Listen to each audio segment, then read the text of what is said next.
মাশাআল্লাহ, সুবহানাল্লাহ, আলহামদুলিল্লাহ। আমরা দেখতে পাচ্ছি কিভাবে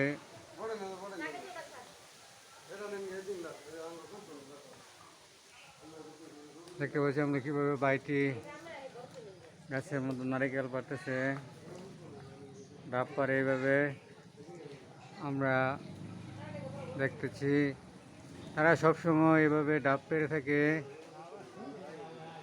হ্যাঁ, ডাব পেরে এভাবে তারা বিক্রি করে। অনেক সুন্দর ডাব।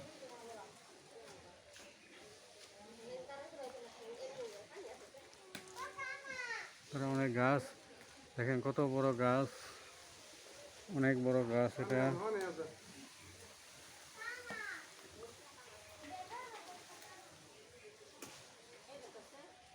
তারা গাছ